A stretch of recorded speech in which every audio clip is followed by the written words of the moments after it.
اگلا سوال یہ ہے کہ کیا دیر سے شادی کرنا گناہ ہے؟ دیکھیں جی، دیر سے شادی کرنا گناہ ہے، یہ میں اس کو پہلے اس کی تمہید آپ دیکھ لیں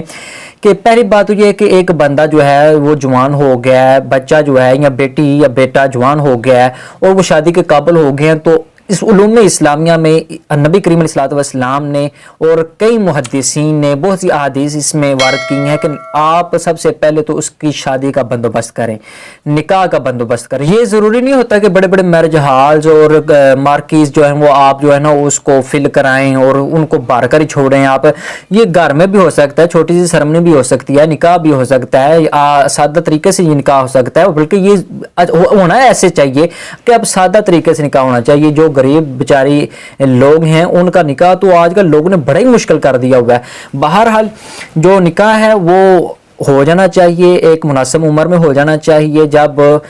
بچہ یا بچی اس قابل ہو جائیں کہ وہ ان کی شادی کر دینی چاہیے تو بالکل ان کی شادی کر دینی چاہیے۔ پھر ہاں اگر یہ ہے کہ آج کل ہمارے پاکستان میں یہ ہے کہ شادی کی عمر ہونے کے باوجود بھی جو ہے اچھا رشتہ نہیں ملتا یا مناسب رشتہ نہیں ملتا یا پھر کچھ بھی ہوتا ہے، اس میں بھی ہماری بھی غلطیاں ہیں۔ ہم بھی دیکھتے ہیں کہ ہم بذات خود بے شک کتنے ہی گرے ہوئے کیوں انسان نہ ہوں، اور ہم دیکھتے ہیں کہ آگے ہم کو کوئی بڑی پارسا ملے یا بڑا کوئی امیر ترین ملے، جو ایک ہماری بڑی معاشرتی ایک بدحالی ہے، زبوحالی ہے۔ ہم کو اس طرح نہیں سوچنا چاہیے۔ شادی جو ہے وہ مناسب دیکھ کر آپ کو کر لینی چاہیے، رشتہ جو ہے وہ مناسب وقت پر کر دینا چاہیے۔ ہاں کچھ لوگ ایسے ہیں جن کو رشتہ تلاش کرنے کے باوجود رشتہ نہیں ملتا، تو نبی کریم علیہ الصلوۃ والسلام کا یہ فرمان وہ اپنے سامنے رکھیں، من استطاع الباءۃ فلیتزوج، جو شادی کی طاقت رکھتا ہے وہ شادی کرے، فإنہ اغض للبصر واحسن للفرج، یہ آنکھ کی شرمگاہ کی حفاظت کرتا ہے، ومن لم یستطع فعلیہ بالصوم،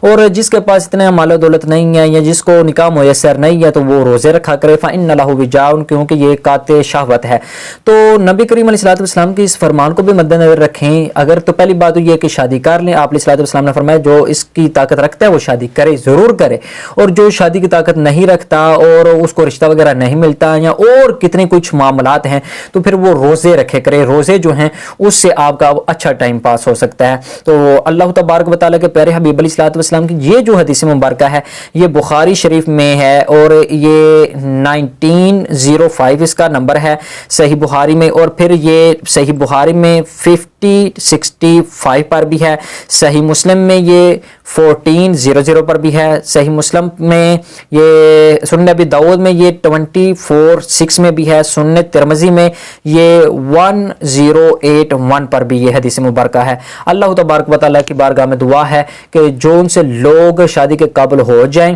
اللہ تبارک و تعالیٰ ان کو اتنی طاقت دے، اتنے مال و دولت دے، ان کے معاملات حل فرمائے اور وہ شادی کے قابل ہو جائیں۔ اور جو ان سے لوگ جو ہیں وہ شادی کرنے کے قابل تو ہیں لیکن ان کے کچھ اور سے معاملات چل رہے ہیں، ان کو رشتہ نہیں مل رہا یا کچھ اور کوئی ایسی وجوہات ہیں، تو اللہ تبارک و تعالیٰ ان کی وہ وجوہات دور کرے اور ان کو روزے رکھنے کی توفیق عطا فرمائے۔ السلام علیکم ورحمۃ اللہ وبرکاتہ۔